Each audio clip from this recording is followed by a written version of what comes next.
Picture this. It's Thanksgiving. Your whole family is finally at the table.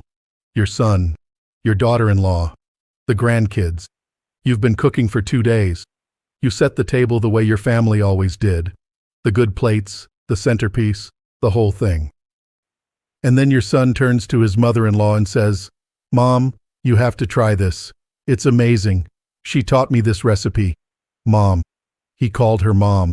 And he's beaming at her the way he used to beam at you when he was 8 years old and you packed his favorite lunch. Now maybe it's not Thanksgiving. Maybe it's a birthday party where your daughter drives 45 minutes to hand-deliver flowers to her father-in-law, but hasn't called you in 3 weeks. Maybe it's watching your son post a glowing tribute to his wife's parents on social media, the best second family anyone could ask for, while your birthday got a 2-word text. Whatever the scene is, the feeling is the same. It's a slow, deep ache. A whisper in your chest that says, "I gave everything, and someone else is getting the love I earned." If that feeling is sitting in your body right now, I need you to stay with me, because what you're about to hear may be the most important thing you learn about your family this year. Before you make that phone call, before you say that thing at dinner you can't take back, before you pull away and let the silence do the talking, watch this video, all of it, because what's really happening here is not what you think. I've spent over 40 years as a clinical psychologist working with families, and I want to tell you something that might surprise you. The feeling that your children respect their in-laws more than they respect you, is one of the single most common wounds that parents over 60 carry into my office. And it's one of the most dangerously misread. Because the story most parents tell themselves goes something like this: I sacrificed everything. I raised them. And now they treat a stranger's parents better than they treat me. Something is broken. But here's what 40 years of sitting across from these families has taught me. In the overwhelming majority of cases, nothing is broken. Something is just being misread. And that misreading, if you let it drive your behavior, can do real damage to the very relationship you're trying to protect. So let me walk you through what's actually happening and then give you 5 specific, calm, powerful things you can do about it. First, let's be honest about why this hurts as badly as it does. Because it's not a small hurt. For many parents, this feels like a betrayal, even if they'd never use that word out loud. And there's a psychological reason for that. When you raise a child, when you feed them, teach them, sit up with them through fevers and nightmares and teenage rebellion, your brain builds what psychologists call a primary attachment bond. It's one of the deepest emotional connections a human being can form. And that bond comes with an unspoken expectation. I am your person. I am the one you turn to. I am the one who matters most. So when your adult child appears to give that reverence, that warmth, that deference, that special treatment to someone else's parents, it doesn't just sting. It triggers something primal. It feels like the emotional contract of your entire life has been violated. But here's what I need you to understand, and I want you to really hear this. What you're witnessing is something I call the familiarity penalty. Your children are relaxed around you. They're unfiltered. They skip the pleasantries. They forget to say thank you. They show up late. They argue. And that feels like disrespect. But in most cases, it's actually the opposite. It's the behavioral signature of deep emotional safety. Think about it this way. You don't perform politeness with the person you trust the most. You perform it with the person you're still trying to impress. Your child is on their best behavior with their in-laws for the same reason you were on your best behavior with your boss, or your new neighbors, or your own in-laws 50 years ago, because those relationships haven't earned the kind of safety where you can just be yourself. That doesn't mean your child loves their in-laws more. It means they're still auditioning for them. With you, the audition ended decades ago. You already got the part. The familiarity penalty is real. And once you see it, you can never unsee it. Now here's thing number 1. And it's the hardest one, so we're getting it out of the way first. Stop comparing scenes you don't fully see. Right now, you're watching the highlight reel. You see your daughter-in-law posting photos from a beautiful brunch with her parents. You see your son helping his father-in-law fix the deck. You see the gift baskets, the group texts, the spontaneous weekend visits. And you're comparing all of that to your reality, the missed calls, the short texts, the "we'll try to make it but no promises." But here's what you're not seeing. You're not seeing the tense car ride home after that brunch where your daughter-in-law said, "My mother is so exhausting." You're not seeing the obligatory phone call your son makes to his in-laws every Sunday where he watches the clock the whole time. You're not seeing the guilt, the tiptoeing, the carefully managed boundaries. I call this the highlight reel trap. And it works exactly the way social media works. You're comparing your behind-the-scenes footage with someone else's final edit. So here's your practice for this one. The next time you catch yourself in that comparison, and you will catch yourself because this is a deeply human reflex, I want you to ask yourself one question. Am I judging a full movie by someone else's trailer? That question alone can break the cycle. Because the answer, almost every time, is yes. Thing number 2. And this one can save your family. Name the feeling without launching the attack. Here's what usually happens. You feel that sting. The moment at dinner, the social media post, the overheard comment. And before you've even processed what you're feeling, the words come out. "Well, I guess you have a new family now. Must be nice to have parents who don't have to beg for a phone call. I didn't realize I'd been replaced." Those sentences feel satisfying for about 3 seconds. And then they do exactly the opposite of what you wanted. Your child pulls back. They get defensive. They start dreading your calls. And the very gap you were trying to close gets wider. So I want to teach you something I call the dignity pause. It works like this. When you feel that sting, that flash of hurt, jealousy, or anger, you do not speak. Not yet. Instead, you do 3 things internally. First, you feel it. You let the emotion land in your body without running from it. It might be a tightness in your chest, a heat in your face, a lump in your throat. Let it be there. Second, you label it. Not a story, just a label. I feel unseen. I feel left out. I feel like I don't matter right now. That's it. Clean and simple. Third, and only then, you choose your response. And that response might sound like this. "I'd love to hear more about what you've been up to. I miss knowing what's going on in your life." Or, "I know you have a lot of people who love you and I'm glad. I just want to make sure I'm still in the mix." Or even, "Sometimes I feel a little on the outside looking in. I don't say that to make you feel guilty. I say it because I love you and I want to stay close." Do you hear the difference? No accusation, no scoreboard, no guilt trip, just honest, clean vulnerability. That's the dignity pause. Feel it, label it, choose. And I'll tell you something from 40 years of practice. Vulnerability, delivered without accusation, is the single most powerful tool a parent has. Far more powerful than guilt. Far more powerful than silence. Far more powerful than a slammed door. Thing number 3. Rebuild the bridge, but on new terms. Here is a truth that many parents resist, and I understand why. The relationship you had with your child when they were young, when you were the authority, the protector, the center of their world, that relationship is over. Not because something went wrong, because something went right. They grew up. And now your child exists inside a new family system. They have a partner. They may have children. They have in-laws who are also competing. Yes, competing, whether they admit it or not, for time, attention, and loyalty. In family systems theory, we call this differentiation, the process by which an adult child establishes their own identity, values, and relational boundaries separate from their family of origin.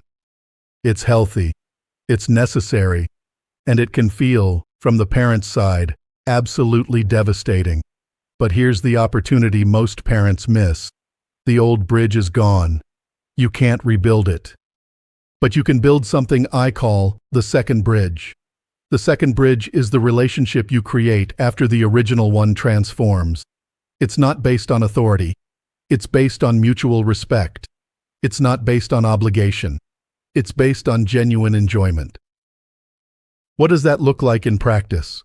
It looks like asking your son a question about his work and actually listening to the answer without steering it back to your own experience. It looks like inviting your daughter to lunch with zero strings attached, no agenda, no, we need to talk, no guilt about how long it's been. It looks like texting a funny article, a photo of something that reminded you of them, a simple thinking of you with no follow-up pressure. Small bricks, laid consistently, no scorekeeping. That's how you build the second bridge. And it's stronger than the first one ever was, because this time, both people are choosing to be on it. Thing number 4. And I'm going to be direct with you here, because I respect you too much to sugarcoat this. Make your home the place they want to be. If your children seem to gravitate toward their in-laws' home, if they visit more often, stay longer, look more relaxed, I want you to ask yourself an honest question, not a punishing question. An honest one. What is the emotional weather like when they walk through your door? I use this term, the emotional weather, because it's exactly what it sounds like. Every home has a climate. Some homes feel like a warm spring afternoon. Some feel like a thunderstorm warning. When your child visits you, what forecast are they walking into? Is it warm? Or is there an immediate interrogation? Why didn't you call? When was the last time you visited? Your sister calls every week, you know. Is it light? Or does every conversation eventually circle back to what they're doing wrong, what they're not doing enough of, how things used to be better? Is it free? Or do they feel like every visit is a transaction? They owe you time, attention, gratitude, and the meter is always running. I'm not saying this to make you feel bad. I'm saying this because you have enormous power to change it. Children, even adult children in their 40s, migrate toward emotional warmth. That's not a character flaw. That's basic human psychology. Self-determination theory tells us that people move toward environments where they feel autonomy, connection, and competence. They pull away from environments where they feel controlled, judged, or inadequate. So here's the shift. And it's simpler than you think. Fewer questions about what they haven't done. More laughter. Zero scorekeeping on visits. A home that says, I'm just glad you're here. Not, it's about time. If you can change the emotional weather in your home, you won't have to compete with anyone. They'll come because they want to. And that's the only kind of visit worth having. And finally, thing number 5. This is the deepest one. And in many ways, it's the only one that truly matters. Invest in your own wholeness.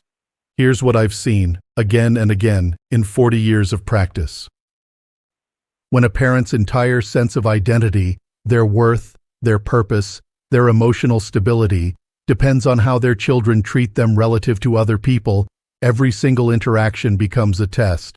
Every phone call is graded. Every visit is scored. Every social media post is evidence. And that's an exhausting way to live. For you and for them. The great psychologist Erik Erikson described the final stage of human development as a tension between integrity and despair. Integrity means looking at your life, all of it, the beautiful parts and the broken parts, and saying, this was mine, it mattered, I am whole. Despair means looking at your life and feeling like it wasn't enough, like you weren't enough. When you need your children's behavior to prove your worth, you're living in despair's territory. Not because you've failed, but because you've placed your wholeness in someone else's hands. Viktor Frankl, who survived the Holocaust and went on to develop meaning-centered therapy, wrote something that I think about almost every day. He said that the last of the human freedoms is the ability to choose your attitude in any given situation. And I call this practice the unshakable core. The unshakable core is what happens when you build a life so rich, so full, so deeply yours, that your child's in-law dynamics become a footnote in your story, not the headline. What does that look like? It looks like the woman who started painting at 67 and now sells her work at the local gallery. It looks like the man who joined a hiking group after his wife passed and now has a circle of friends who check in on each other every morning. It looks like the grandmother who stopped waiting by the phone and started volunteering at the literacy center and found more purpose in that work than she'd felt in years. When you are full, you stop keeping score. When you are full, your children feel it. They stop bracing for guilt and start leaning into genuine connection. They call not because they have to, but because being around you feels good. That's the unshakable core. And no in-law on earth can compete with it.